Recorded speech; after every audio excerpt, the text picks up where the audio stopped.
Yeah, welcome to the Weege Show. I will be back at the races in Detroit, and I need to be because the two most epic, emotional nights of the year, I did not attend. I wasn't at San Diego for that all time Tomac v. Lawrence duel, and I wasn't in Tampa for a tied, at the very least, if not all time feel good win for Malcolm Stewart. I got a text from one of our NBC producers saying, "You've been around a long time. Is this like the wildest win ever?" And I said, look, it's hard to top it. That's why I use the word tie. We've seen veterans win and first time wins and big breakthroughs like that before, but this one had it all. This one had a 32-year-old lovable guy, great personality, a bit of an underdog, oddly, but also very popular because his brother is an icon. So he was already known, but at the same time, a lovable underdog. That's an amazing combo. And then he's looked like he was starting to go on the downside. And then he gets his first win, and he does it in his home state with the crowd going absolutely nuts. And that iconic brother is in the broadcast booth getting emotional about it to give you some glimpse of maybe the emotions that are going on under the helmet for the racer that's winning the race. How do you beat that combo? Maybe you could tie it. But it's about as feel good a win as there had ever been.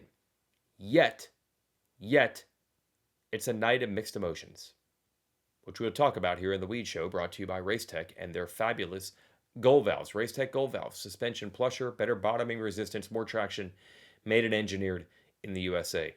How do you balance this is awesome, this is great, this is awesome, Malcolm Stewart has won a Supercross? How do you balance that with these injuries and unpredictabilities? This is going a little far. Too far. Just about too far. Because Eli Tomac's not quite out, and Ken Roczen's not quite out, but we are flirting with disaster, what we're watching on the emotional standpoint from these races. But first, the good news. Let's hear from Malcolm in the press conference. I could have run like a whole hour of this. The guy's unbelievable. I started seeing Chase kind of make some mistakes, and I'm like he's not pulling away. Like, I'm actually catching him, right? And I'm like, at this moment, like, I have so much momentum going. And I knew in my heart, my strong spot was through the whoops. Like, I knew that I can make up if I hit the whoops just right, I can probably make up at least maybe a whole second, right? And I was just gaining on him. And I could just start seeing him start switching his lines. And he started, unfortunately, we all been there, like, started riding behind you, because I could see him being defensive. And there's nothing worse feeling like that when a guy's catching you later in the race, like, and you're trying to figure out what he's doing, right? And, again, the crowd played in my favorite because I know he can hear it. I'm feeling it, right? Try to rebuild yourself like this. And then last year I was so, like, upset with myself. And people don't understand is, like, when you have an injury like that and you just think where you know where you should be and then you just can't figure it out. And for a split second, I was really upset with myself, the team, everybody. I was fighting just everything. Everything was a big snowball effect. And then I'm like, my dad came to me and he sat me down and he was like, listen, you either quit racing or literally quit racing, or go out there and just ride and have fun. And don't forget, like, why you did this. And it's not because it was a paycheck. It's because we had fun doing this, right? Like, I've done this my whole life. I live for this dream, this moment. And fast forwarding to this now, here we are, 2025. I'm like, I had a really good off season, and I'm like, the time is there. If I'm going to do it, if I'm going to ever be able to win a race, it's going to happen. And I'm just so thankful for this opportunity to get this done, not only in my home race, like, fortunately, when Chase went down, I come around in that sand turn, and I couldn't hear my motorcycle anymore, right? The crowd was so loud, and, again, just having this opportunity to win. And I know there's one person that I want to give this win to is my brother.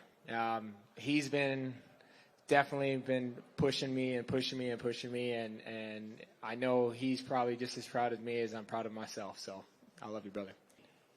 After Vegas, I was planning on taking some time off, go maybe do some fishing and things like that. And then we had a hurricane come through, and I'm sitting in 5 foot of water, right? My whole house is destroyed. And Me and Roger Larson were sitting there. We were like, everybody's flooded, right? And at that time, we had to help a bunch of people, pulling people out of the house, like whatever it took, because that's a real life situation for a lot of people. And I kept myself very busy, right? I think that's why I was losing weight, because there was no source of food. No, it's it really is an emotional roller coaster for that, and to pull all that out, leave all that behind me, and just try to focus on the racing side of things, and knowing that I have a bunch of friends and family that they were just sitting outside their house, like they have no house, right? And it's just a sad moment. It really, really emotional, and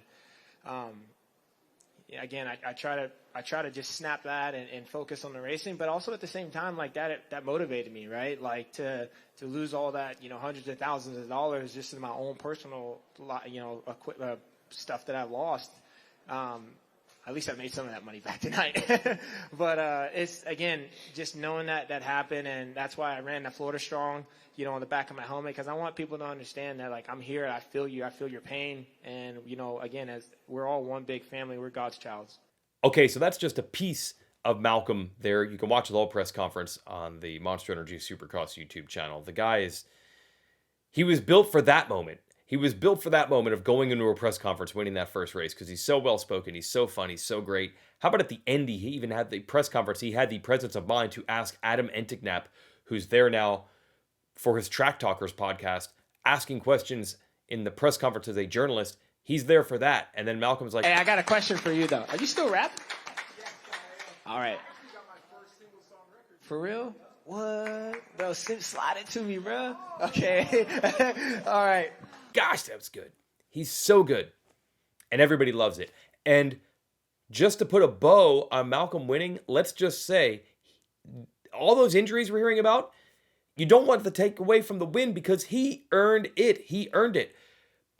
With everything that's happened in the series so far, when you see Chase Sexton get a whole shot, it's almost like you want to just go to the podium and hand him the trophy there. You're like, I see where this is going. Sexton's one weakness as of late has been starts, and now he's even got that, and all these guys are out. Sexton's going to win for sure. And he didn't. And he didn't just cough up the lead to Malcolm in the crash. Malcolm closed the gap, put the pressure on, was going insane fast in the whoops, so there was pressure on Sexton there, and he crashed. Malcolm earned that one 100%. But everything else has gone too far.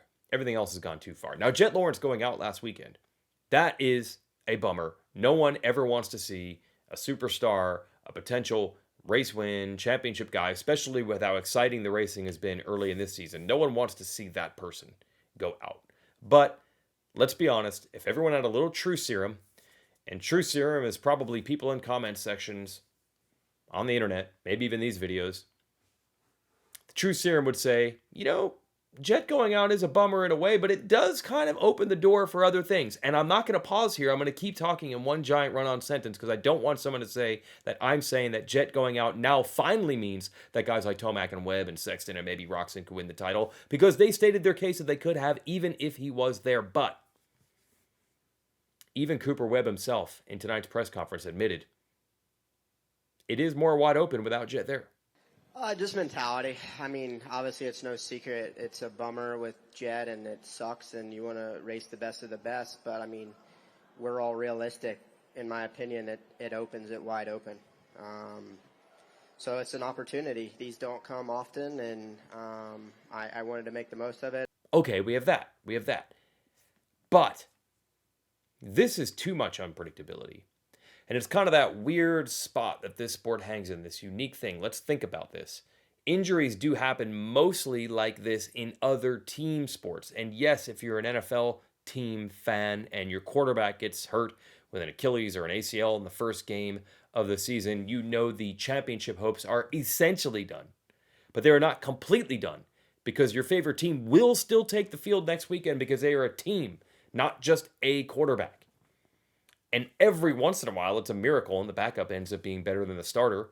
That's how Tom Brady eventually got the shot and created the greatest dynasty that sport has ever seen. That can happen in that sport. That can't happen here. Because if you're a Tomac fan and he goes out tonight, and he almost did, it's not like if Cooper Webb wins the title on a Yamaha, you feel just as fulfilled.